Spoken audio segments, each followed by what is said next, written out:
Alberto Romero, diputado de Arena, que logró consolidarse no precisamente por su capacidad legislativa, sino más bien por una actitud que muchos calificaron como el manual viviente de una prepotencia parlamentaria. A la Asamblea Esta interpelación, y lo dijo el general Barr, es al funcionario, no a la Fuerza Armada. Ya tenemos el arma para ese tipo de gente que vino ahora en la mañana.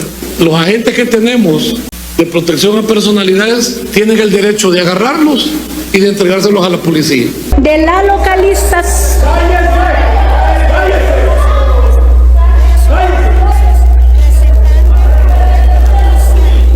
Prosiga la diputada. Prosiga la diputada fiscal.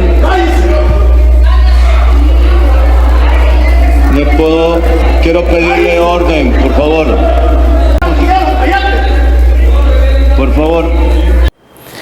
Amparado durante años en el peso político de su partido, se movió en la asamblea como quien confunde representación pública con autoridad personal, dejando la impresión de que más que debatir leyes estaba acostumbrado a querer imponer siempre, o al menos a intentarlo con suficiente arrogancia para que pocos se atrevieran a contradecirlo a él y su partido. Beto Romero desarrolló su carrera política dentro de las filas duras de Arena, donde se consolidó como uno de los operadores legislativos más visibles del partido en la última etapa de su dominio parlamentario. Sus inicios no fueron particularmente mediáticos, pero ascendió dentro de la estructura partidaria hasta convertirse en diputado propietario al interior de la Asamblea, cargo que ocupó durante varios periodos consecutivos desde el año 2010 hasta el 2021. Durante ese largo tiempo de varios años representó principalmente el departamento de San Salvador. Beto Romero no fue una figura técnica ni ideológica destacada, sino más bien un cuadro político de línea dura, alineado siempre para mantener su curul con el partido Arena. Con el tiempo asumió roles de mayor peso interno,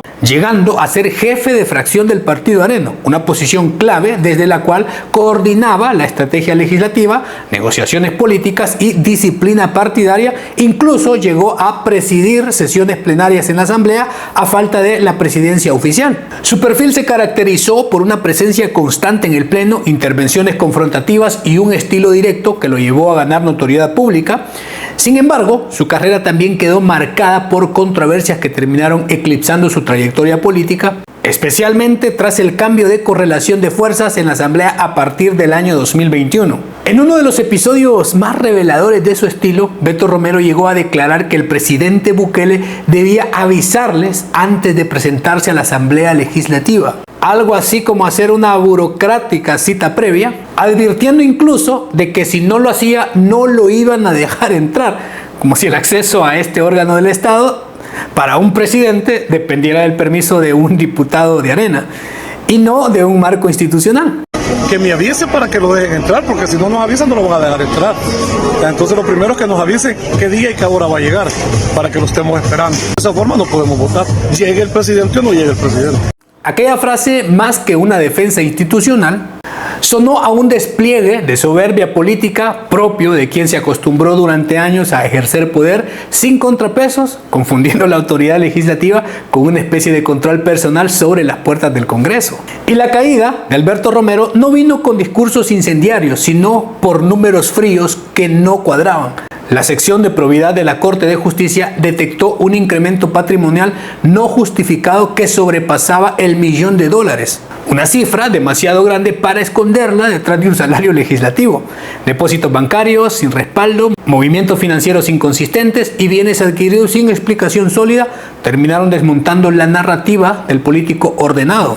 El caso avanzó hasta la Cámara de lo Civil, donde quedó en evidencia que no pudo justificar el origen de ese dinero, derivando en una condena que lo obligaba a restituir más de $1.000.000, mientras la Fiscalía observaba posibles implicaciones penales.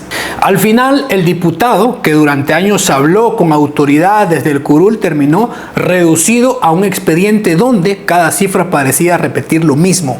El problema no era político, era matemático y simplemente no cuadraba.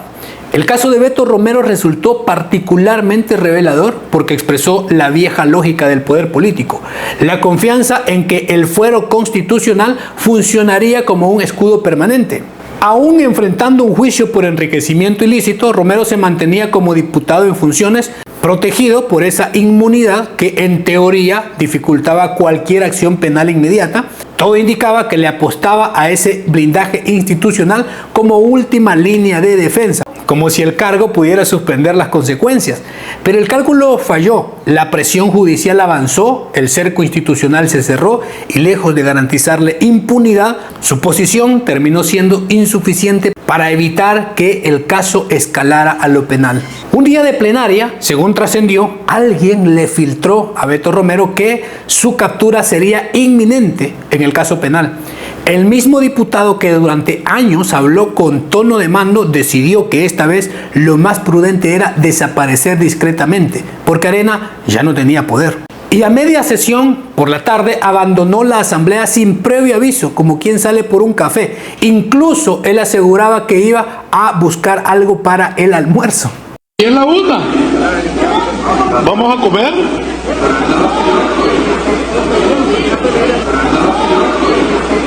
Pero en la realidad era un destino un poco más ambicioso. Según las autoridades, su familia ya lo esperaba en la frontera con Guatemala en lo que parecía un plan de retiro express, versión exilio preventivo. El detalle incómodo es que no logró llegar muy lejos. Antes de siquiera dejar la capital, fue interceptado por la policía y detenido a pesar de ese fuero que probablemente creyó más resistente que la realidad misma. Horas después fue devuelto a la Asamblea Legislativa, ese mismo lugar donde antes imponía postura, pero ahora para que decidieran su futuro. Aunque siendo honestos, a esas alturas ya no se trataba de una decisión, sino de un trámite con final anunciado.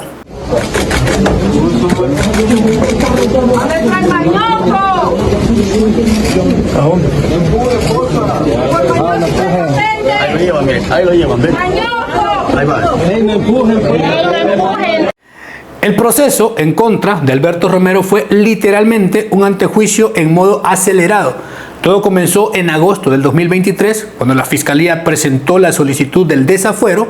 Ese mismo día se activó la comisión especial y en cuestión de días ya estaba caminando el proceso. Para así, el 30 de agosto, la comisión dictaminó que había lugar a formación de causa y finalmente el 1 de septiembre del 2023, en la plenaria express, 78 diputados votaron para quitarle la inmunidad, el fuero. Lo que siguió fue casi inmediato. De estar retenido pasó a estar debidamente arrestado, acusado por lavado de dinero y activos, junto con el enriquecimiento ilícito, por lo que ya tenía una condena, en un esquema que superaba el $1.000.000 no justificados. Y la imagen fue simbólica. El diputado, que durante años se movió con poder, terminó esposado, con indumentaria blanca de detenido y bajo custodia, siendo trasladado a tribunales para luego enfrentar la prisión preventiva. Fue curioso cómo se actuó de manera rápida y contundente en contra de Beto Romero. Bueno, así debería de ser contra todo político corrupto, ladrón. En menos de 10 días pasó de tener fuero, curul, puesto, poder, a convertirse en imputado formal por corrupción con destino directo a prisión.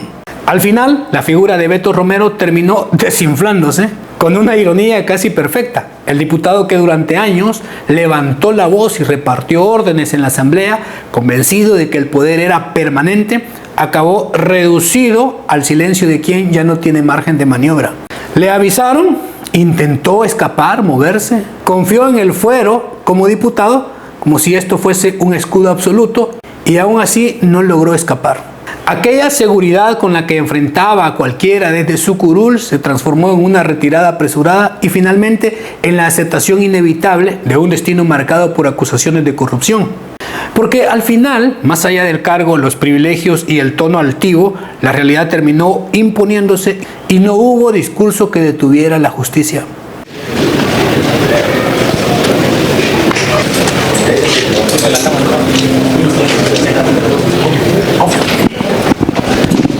Ya saben lo que es la convivencia, le van a explicar alguna situación que acá se realice. Entonces, no sé, ¿tienen alguna duda? Ok.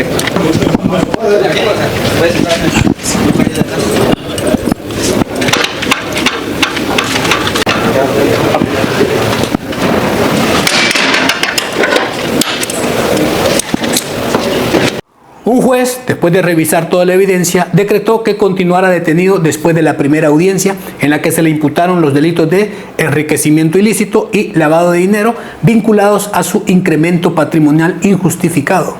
Y así, la soberbia, que alguna vez pareció pesar toneladas, terminó evaporándose en cuestión de días.